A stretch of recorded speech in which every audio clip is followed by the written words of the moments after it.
우리 삶에는 종종 하나님, 제가 왜 여기에 있어야 합니까?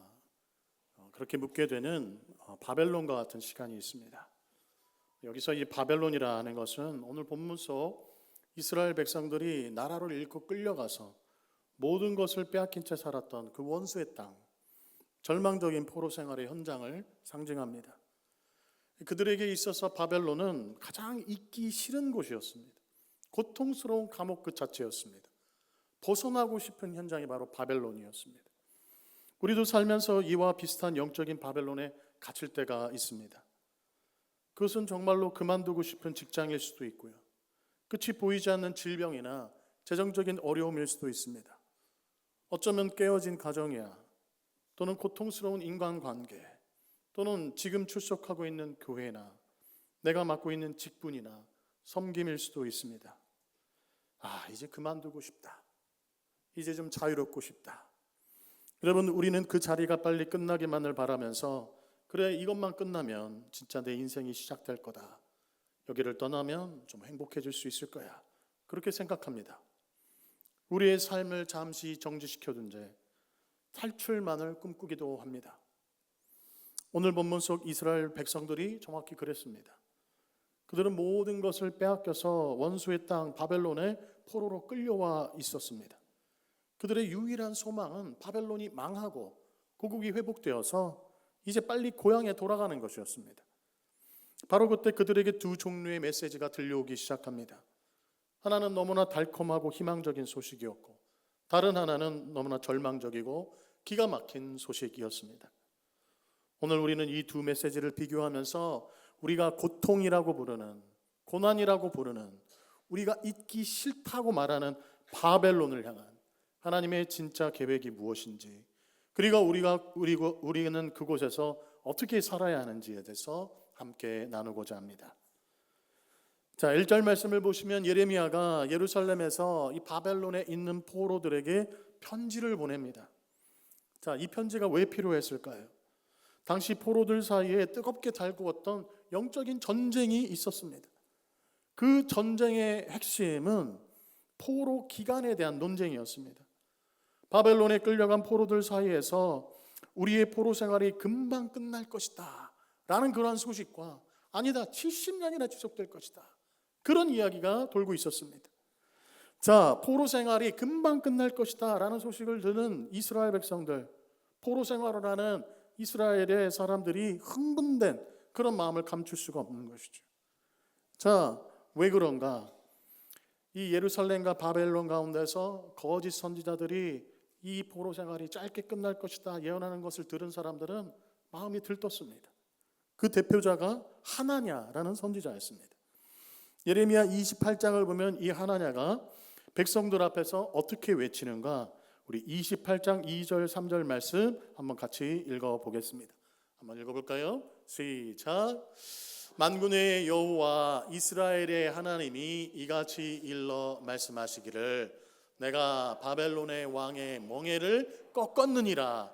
내가 바벨론의 왕 느부갓네살이 이곳에서 빼앗아 바벨론으로 옮겨간 여호와의 성전 모든 기구를 2년 안에 다시 이곳으로 되돌려 오리라.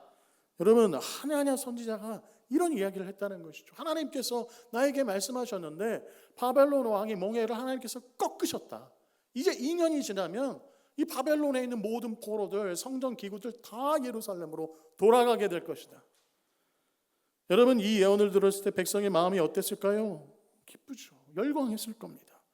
그래, 역시 하나님 살아계시는구나. 우리가 포로 생활하는 걸 원하지 않으시는구나. 2년만 버티자. 여러분, 이것은 복음처럼 들렸지만 사실은 거짓 예언이었습니다. 가짜 예언이었습니다. 하나님께로부터 나온 말씀이 아니었습니다. 바로 그때 예레미야가 나타납니다. 예레미야 27장을 보면 예레미야는 소나 말이 매는 이 나무 멍에를 스스로 목에 메고 다녔습니다. 상징적인 표현인 것이죠. 그리고 하나냐와는 달리 하나님의 진짜 말씀을 선포합니다. 70년이나 될 것이라는 것이죠. 이 멍에를 매는 것이 70년이나 될 것이다. 자, 27장 12절 말씀 우리 한번 예레미야 선지자의 하나님의 진정한 말씀 한번 같이 읽어보겠습니다. 내가 시작. 내가 이 모든 말씀대로 유다의 왕 시드기야에게 전하여 이르되 왕과 백성은 바벨론 왕의 멍에를 목에 메고 그와 그의 백성을 섬기소서. 그리하면 사시리라. 아멘. 여러분, 두 개의 메시지가 충돌하고 있습니다. 2년 안에 끝난다. 희망적인 예언가? 아니다. 지금 멍에를 매야 할 때다. 2년이 아니라 70년이 하나님의 뜻이다. 여러분, 예레미야의 어찌 보면 이 절망적인 예언, 여러분이 만약에 그 현장 가운데 있었다면 여러분은 누구의 말을 믿으셨겠습니까? 오늘 본문이 29장은 바로 하나냐의 이 거짓 예언에 들떠있는 포로들에게 예레미야가 긴급하게 보낸 편지입니다. 여러분, 이 편지를 왜 긴급하게 보냈을까요? 그것은 이 포로들이 2년 만에 해방될 것이라는 거짓 선지자의 말만 믿고 매우 위험한 행동을 계획하고 있었기 때문입니다.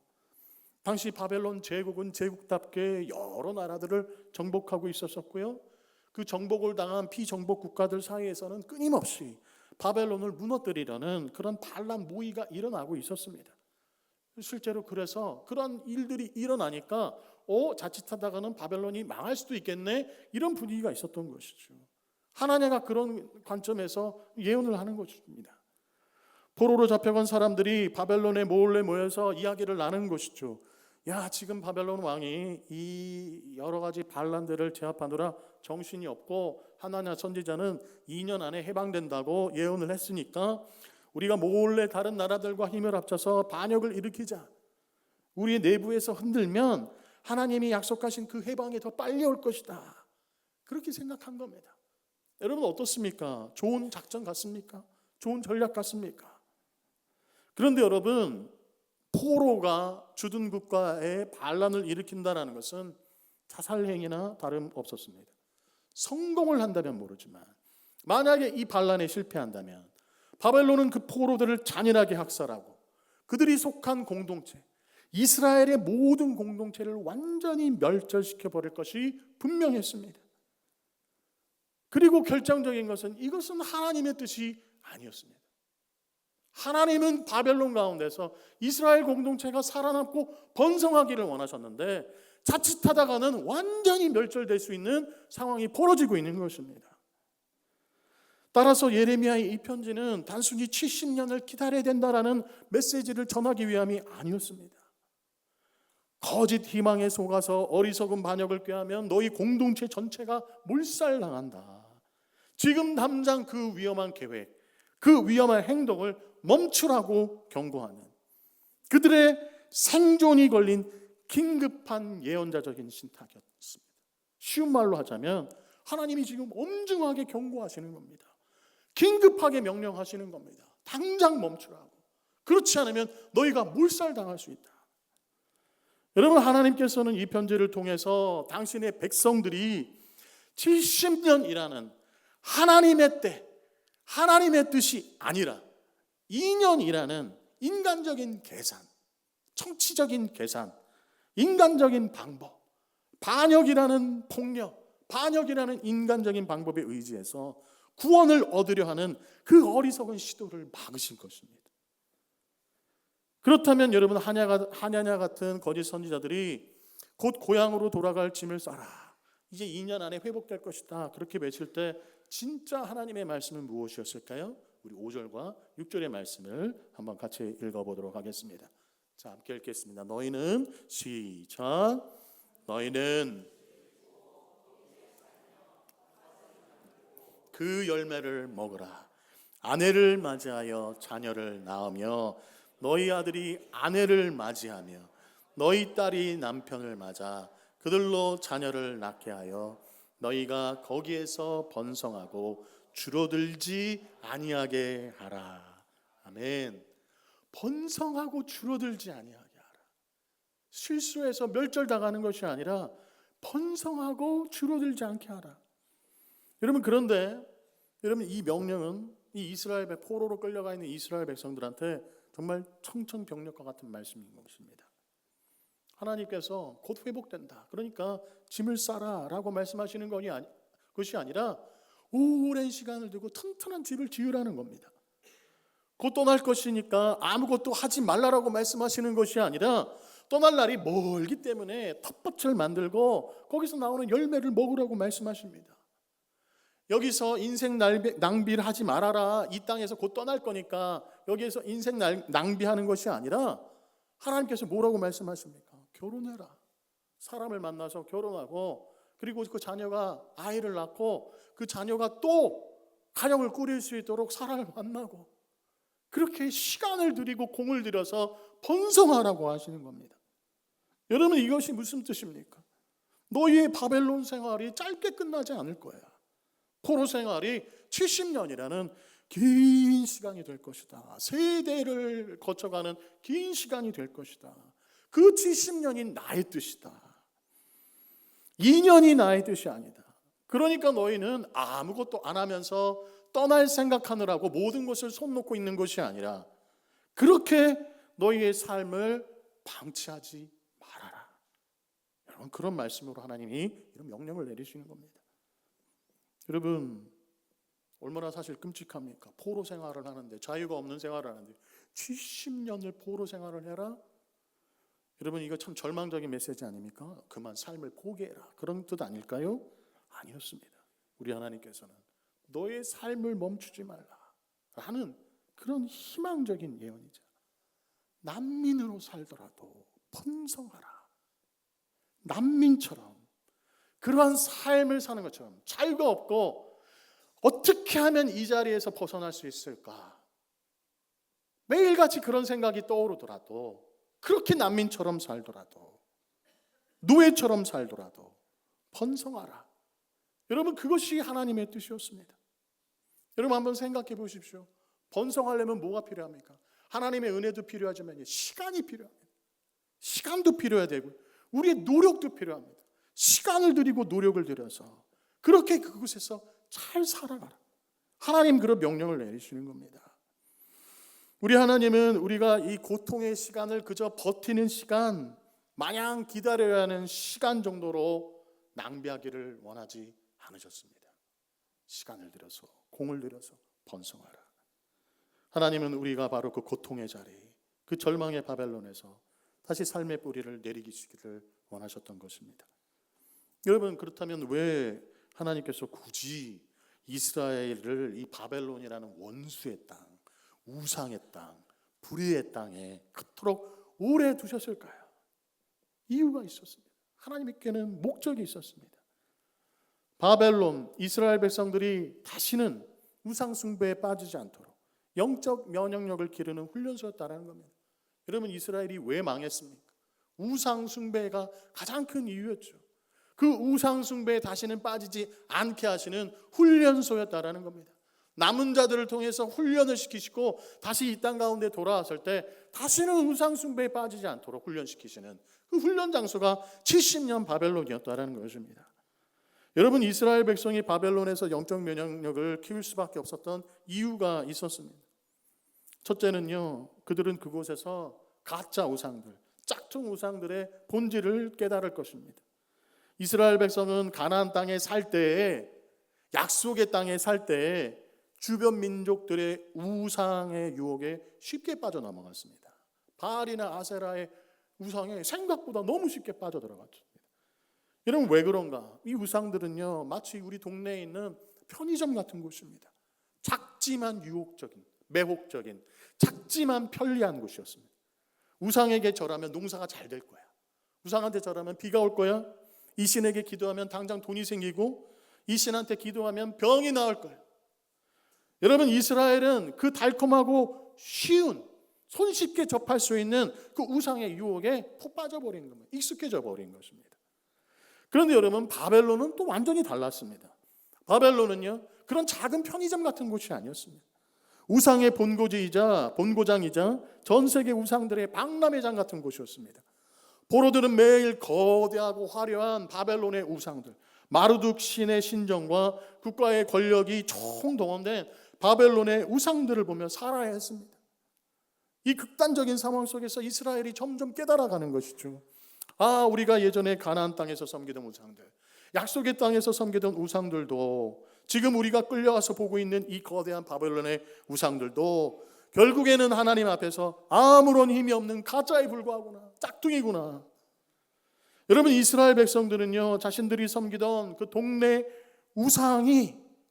있는 그 우상들이 거대한 바벨론 우상 앞에서 무너지는 것을 봤습니다. 아니, 이 우상들 섬기면 잘 될 줄 알았는데 더 큰 우상들이 와가지고는 다 나라를 점령한 겁니다. 나라가 망했습니다. 바알이 망이고 아세라가 망한 것이죠. 그것을 보고 와, 더 거대한 우상이 힘이 있나? 그렇게 생각했는데 그 바벨론의 우상마저도 결국엔 하나님께서 정하신 70년이 지나면 무너지게 되는 것을 보게 되는 것입니다. 그리고 깨닫는 것이죠. 아, 우상들은 다 헛되구나. 이 극적인 대비 속에서 그들은 하나님 외에는 다른 신이 없다라는 진리를 깨닫고 우상에 대한 모든 미련과 매력을 완전히 잃어버리는 것입니다. 이것이 바로 하나님께서 계획하신 영적인 면역력이었고 70년 포로 프로젝트의 목적이었다라는 것입니다. 두 번째로 그들은 포로 생활을 통해서 신앙의 본질을 찾아가게 될 것입니다. 바벨론에 끌려오면서 이스라엘 백성들은요, 너무나 중요한 것 두 가지를 잃었습니다. 첫 번째는 땅입니다. 그리고 두 번째는 무엇일까요, 여러분? 그들이 가장 소중하게 생각했던 것, 성전입니다. 성전. 예루살렘의 화려하고 거룩한 성전이 파괴되었습니다. 생각지도 못한 일이 일어났습니다. 더 이상 율법에 정해진 대로 제사를 성전에서 드릴 수가 없게 되었습니다. 그때에서야 이제 비로소 이 이스라엘 백성들이 깨닫는 것이죠. 아, 우리의 신앙이, 우리의 믿음이 이 성전 건물에 있는 것이 아니구나. 하나님이 이 건물에 갇혀 계시는 것이 아니구나. 처음에는 그것을 깨닫기가 어려웠지만 나중에는 하나님께서 예루살렘 성전에만 갇혀 있는 것이 아니라 온 땅에 계시고 심지어는 바벨론의 가운데 계시다라는 것을 이스라엘 백성들이 깨닫게 되는 겁니다. 성전이 파괴되니까 그들은 건물 대신에 하나님의 말씀으로 돌아갔습니다. 제사 대신에 기도로 하나님을 찾았습니다. 그들은 모이는 곳마다 회당을 지었습니다. 오늘날로 따지면 교회를 세우고 그곳에서 말씀을 연구하며 공동체적으로 기도하는 새로운 신앙 방식을 만들어냈다라는 것입니다.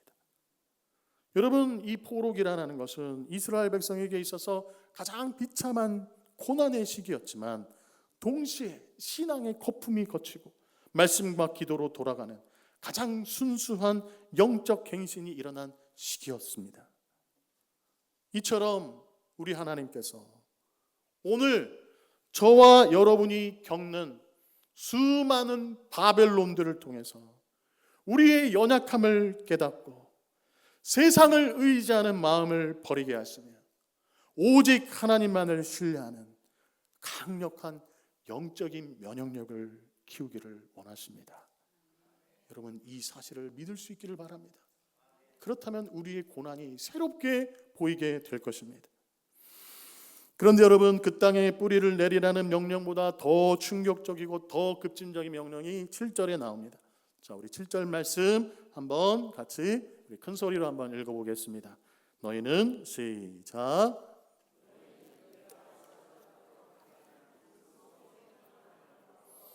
그를 위하여 여호와께 기도하라. 이는 그 성읍이 평안함으로 너희도 평안할 것임이라. 아멘. 사랑하는 성도님 여러분, 이 말씀이 얼마나 충격적인지 한번 생각해 보십시오. 하나님이 지금 이스라엘 백성들한테 너희를 사로잡아온 저 원수의 도시, 너희의 가족을 죽이고 너희의 재산을 빼앗고 너희가 소중히 여겼던 그 가축들을 다 잡아가고 너희의 딸들, 아들들을 다 자기 마음대로 이용하고 조롱하고 사용했었던 그 원수의 도시, 너희의 조국을 멸망시킨 저 불의한 바벨론의 평안을, 그 나라의 샬롬을, 그것을 위해서 기도하라는 겁니다. 여러분, 할 수 있겠습니까?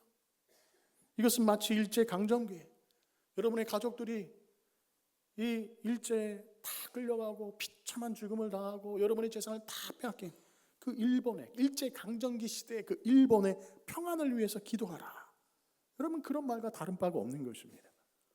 이스라엘 백성들은 당연히 바벨론을 저주하고 그들의 멸망을 기도하고 싶었습니다.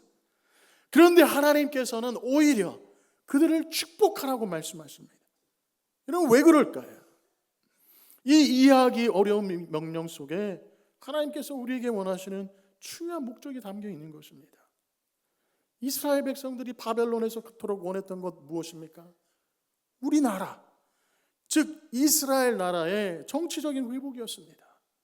그들의 관심은 오직 어떻게 하면 이 바벨론에서 벗어나서 우리나라를 되찾을까, 그래서 내가 고향으로 돌아갈 수 있을까에 있었습니다.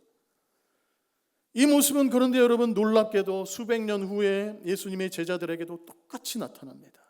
우리가 금영 성령 집회 때 살펴봤지만 예수님께서는 3년 내내, 그리고 부활하신 후에 40일 동안 제자들에게 무엇을 가르치셨는가? 예수님께서 가장 중요하게 생각하신 것이 있었습니다. 그것이 여러분 무엇일까요? 하나님 나라였습니다. 하나님 나라. 하나님, 회개하라. 천국이 가까이 왔다.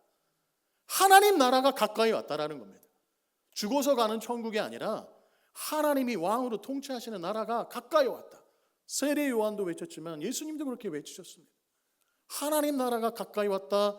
예수님께서 그렇게 공생애를 시작하셨고요. 예수님께서 공생애 이 땅 가운데 오신 목적이 하나님 나라를 선포하기 위함이었다. 누가복음은 그렇게 말합니다. 예수님이 3년 내내 말씀하신 것이 하나님께서 왕으로 통치하시는 하나님의 나라였습니다. 그런데 여러분, 예수님께서 하늘로 승천하시기 직전에 제자들이 예수님께 드린 마지막 질문이 무엇이었는지 아십니까? 사도행전 1장 6절을 보시면 주께서 이스라엘 나라, 우리나라 이스라엘 나라를 회복하심이 이때니까, 예수님이 이제 올라가면 못 보게 되는데 마지막으로 중요한 질문을 하나 하는데, 그들이 질문했던 것은 하나님의 나라가 아니라 이스라엘의 나라였다라는 겁니다. 왜 여러분? 로마의 지배 가운데 있었으니까. 3년 내내 예수님께 하나님의 나라에 대해서 내내 들었음에도 불구하고, 또 예수님 부활하시고 40일 동안 하나님 나라에 대해서 계속 말씀하셨음에도 불구하고 그들은 여전히 이스라엘 나라를 묻고 있었습니다. 그들은 예수님이 로마라는 신바벨론, 새롭게 등장한 바벨론을 무너뜨리고 다윗의 왕자를 회복시켜 주실 정치적인 왕이 되기를 기대했던 것입니다. 여러분, 오늘 우리의 모습은 어떻습니까? 우리도 하나님의 나라를 구한다고 기도하면서 실제로는 이스라엘의 나라, 나의 나라가 이루어지기를 바라고 있지는 않습니까? 하나님, 제가 지지하는 사람들이 승리하게 해주십시오. 그래야 이 나라가 바로 섭니다. 여러분, 물론 나라를 사랑하는 마음 귀합니다. 그러나 우리의 관심이 누가 권력을 잡는가 하는 이 땅의 문제에만 갇혀 있다면 우리는 예수님의 제자들과 똑같은 질문을 하고 있는 것입니다. 그때 예수님께서 뭐라고 대답하셨습니까? 사도행전 1장 7절과 8절 말씀을 보시면 이스라엘 나라의 회복, 그때와 시기는 하나님의 권한에 있으니 너희가 알 바가 아니다.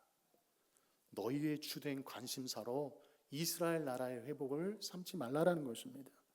대신 오직 성령이 너에게 임하시면 너희가 권능을 받고 능력을 받고 내 증인이 될 것이다. 가장 가까운 바로 이 예루살렘부터 온 유대와 사마리아와 땅끝까지 내 증인이 되리라. 하나님 나라의 증인이 될 것이다. 예수님 말씀하셨습니다. 우리 예수님 명확하게 선을 그으신 겁니다. 세상 나라가 어떻게 돌아갈지는 믿는 너희가 가져야 할 주된 관심사가 아니다. 그것은 기도하고 하나님의 주권에 맡기라는 것이죠. 너희가 진짜 집중해야 될 사명이 따로 있다라는 것입니다. 로마라는 바벨론이 무너지는 것이 아니라 성령의 능력을 받아서 하나님 나라의 증인이 되는 것이다. 예수 그리스도의 십자가가 부활의 증인이 되는 것이 너희의 주된 관심사여야 된다라고 말씀하신 것입니다. 여러분, 이제 예레미야의 말씀을 다시 보겠습니다. 하나님께서 이스라엘을 바벨론에 두신 이유, 그곳에서 정치적인 해방만 꿈꾸면서 불평하며 저주하며 살라는 것이 아니었습니다. 그것은 하나님 나라의 훈련이었습니다. 하나님은 이스라엘 백성들이 그 이방의 땅 항복판에서 성령의 권능을 받은 증인처럼 살기를 원하셨습니다. 바벨론의 평안을 구하라는 것은 그들의 죄악된 시스템에 동조하고 인정하라는 말이 아닙니다. 그것은 그 나라, 그 타락한 도시가 하나님의 샬롬, 즉 진정한 평강을 누리도록 그곳에서 빛과 소금의 역할을 감당하며 예수 그리스도의 증인으로 살아가는 선교적인 명령이었던 것입니다. 다니엘처럼 살라라는 것이었습니다. 원수의 땅에서, 불의한 땅에서, 우상들이 가득한 땅에서 다니엘처럼 하나님께 뜻을 두고 하나님의 뜻대로 이스라엘 나라가 아니라 하나님 나라가 임하기를 바라보며 살라라는 것입니다. 우리 하나님은 우리가 원수의 땅 한복판에서 예수 그리스도로 말미암은 축복의 통로가 되기를 원하셨습니다. 너희가 그 땅을 저주하면 너희도 함께 망할 것이지만 너희가 그 땅을 위해 기도하고 그곳에서 증인의 삶을 살아낼 때 너희도 그 안에서 함께 평안을 누리게 될 것이다. 이것이 바로 나의 뜻이고 하나님의 나라, 천국, 하나님께서 왕으로 다스리시는 그 나라를 사모하고 그 나라를 바라보며 나아가는 그런 사람들이 살아가야 할 삶이라고 말씀하신 것입니다. 말씀을 맺겠습니다. 우리 하나님의 계획은 2년짜리 속성 구원이 아니었습니다. 하나님의 뜻은 길고도 험하고 멀지만 70년짜리 장기 계획이었습니다. 우리는 늘 하나님의 달콤한 그 2년짜리 그 희망, 이스라엘 나라의 즉각적인 회복, 그것을 원하지만 우리 하나님께서는 예레미야의 몽해를 통해서 더 깊은 뜻을 가지고 그리고 그 뜻을 이루어 가십니다. 우리 사랑하는 성도님 여러분, 우리 하나님께서 왜 우리를 고통스러운 바벨론에 그렇게 두실까요?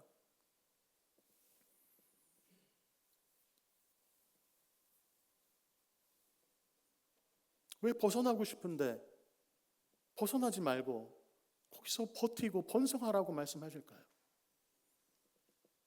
힘든 관계들로 인해서 정말 끊어내고 싶은 자리들이 얼마나 많이 있습니까?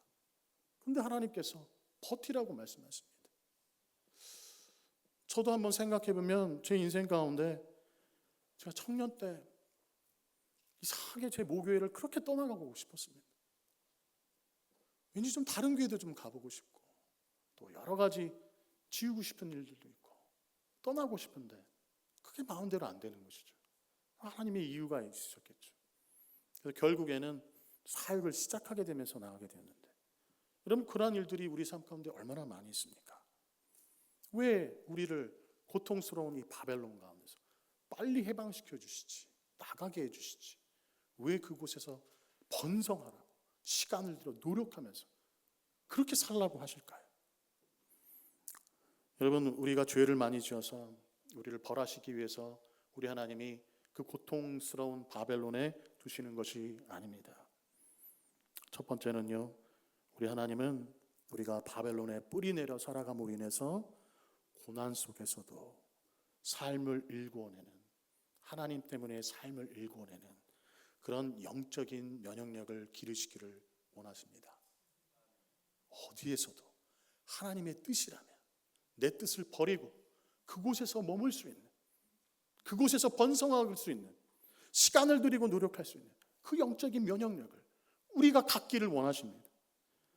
두 번째로는요, 그런 바벨론, 멸망받아 마땅한 그 바벨론, 그런 곳을 축복함으로 인해서 우리가 가진 정치 이념을 넘어서 심지어는 원수까지도 품는, 그래서 하나님 나라의 샬롬을 전하는 제사장, 곧 예수 그리스도의 증인이 되게 하시기 위해서라는 것을 우리가 생각할 수 있어야 되겠습니다.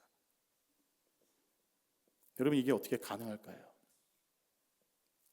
우리 힘으로는 안 되죠. 바로 우리를 위해 이 땅이라는 바벨론에 친히 찾아오신 예수 그리스도 때문에 가능합니다.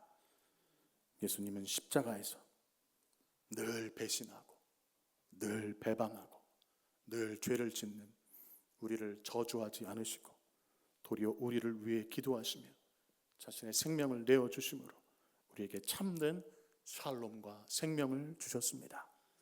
우리가 그 십자가의 사랑을 받았기에 우리도 이제 우리 삶의 여러 바벨론에서 살아낼 힘을 얻었습니다. 사랑하는 우리 상심리의 성도님 여러분, 여러분의 바벨론은 어디입니까?